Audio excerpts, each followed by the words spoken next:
দেখে মনে হতে পারে এটি কোনো বন্যা কবলিত এলাকার দৃশ্য। আসলে বন্যা নয়, ভারী বৃষ্টির কারণে এমন জলাবদ্ধতার সৃষ্টি হয়েছে রাজধানীর অনেক এলাকায়।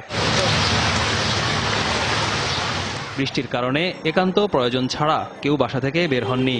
জীবিকার টানে বা বিশেষ প্রয়োজনে যারা রাস্তায় বের হয়েছেন তাদের পড়তে হয়েছে চরম দুর্ভোগে। রাজধানীর নিম্ন অঞ্চলের কোথাও কোথাও ঘরের ভেতর ঢুকে পড়েছে পানি। বৃষ্টি আর ড্রেনের পানিতে একাকার। সামান্য বৃষ্টি হইলে এরকম ঘর বাড়ি বইরা যায় আর কি, আর রুমের ভিতরে পানি যায়, এরকম হলম্যান বইরা যায় আর কি। ড্রেন একটু পরিষ্কার করে দিলে নামবো, পানি ড্রেন নামে না। যে এরা মনে করেন 20 থেকে 25টা ঘর আছে, এগুলো সব ঘরের মধ্যে পানি।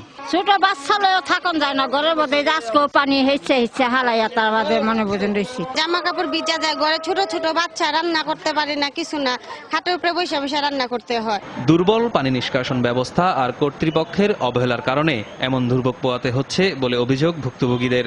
আমি পুরো 10-12 বছর ধরে এরকম দেখতেছি, মানে বৃষ্টি হওয়ার লগে লগে এরকম পানি জমা জায়গা। সিটি কর্পোরেশনের লোকজনরা আইয়া এরকম সাফ করে থয়ে গেল, আবার বৃষ্টি হলে নাইমা জায়গা। ডিআইডি পর্যায়ে যারা বাসিন্দা আমরা যারা আছি, অনেকদিন ধরে এটা মানে রাস্তা পানিতে ডুবা জায়গা, রাজুকের লোকেরা এখানে থাকে, অত তারা এটা কোনো প্রতিকার করতে আসে না। অন্যদিকে পানি জমে থাকায় বেহাল অবস্থা দেখা যায় রাস্তাঘাটের। এতে নতুন মাত্রা যোগ করে খোলা ম্যানহোল। খাদা আছে, গাড়ি মাঝে মাঝে এখানে বসে যায়। এদিক দিয়ে তো সরকারিভাবে কোনো কাজ হয় না, বাড়িওয়ালারা টাকা দেয় না দেখে এদিকের পানিও নামতে পারতেছে না। ড্রেনের ব্যবস্থা মনে করেন ড্রেন যাওয়া আছে, ময়লা আটকে রয়েছে, পানি যাইতে পারতেছে না।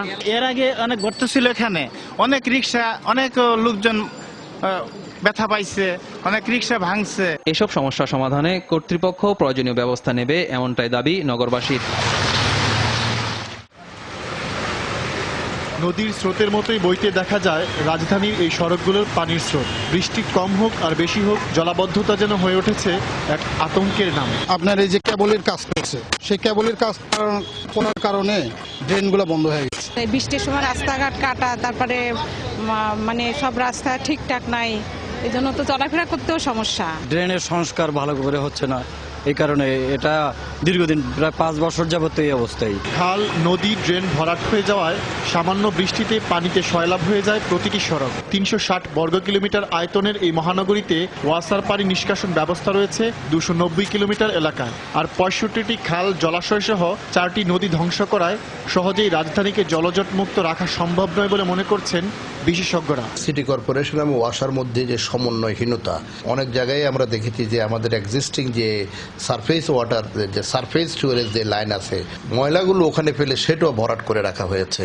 যতদিন নাগাদ একটা কোঅর্ডিনেশন, একটা সমন্বয় হবে প্রস্তুত অর্থে, ততদিন পর্যন্ত এই পানির আমাদের আরবান যে ফ্লাড এবং এই যে জলাবদ্ধতা, এই জলাবদ্ধতা থেকে আমরা নিষ্কৃতি পাওয়াটা কঠিন হবে। শুধু দুর্ভোগই নয়, সুয়ারেজ লাইন থেকে উঠে আসা ময়লা রাস্তায় থাকা ময়লার সাথে মিশে যে দূষিত পানির সৃষ্টি করছে, তা মারাত্মক ক্ষতি করছে মানবদেহের। সুয়ারেজের ময়লা এগুলা পানিকে কন্টামিনেটেড করতেছে, এবং এই কন্টামিনেটেড পানির কারণে পানিবাহিত রোগ ছড়িয়ে যেতে পারে, তার মধ্যে ডায়রিয়া, ডিসেন্ট্রি এবং হেপাটাইটিসের উল্লেখযোগ্য। স্বাস্থ্যহানি রোধ করতে জলাবদ্ধতা নিরসনের পাশাপাশি নাগরিক সচেতনতার উপর জোর দেন এই চিকিৎসক।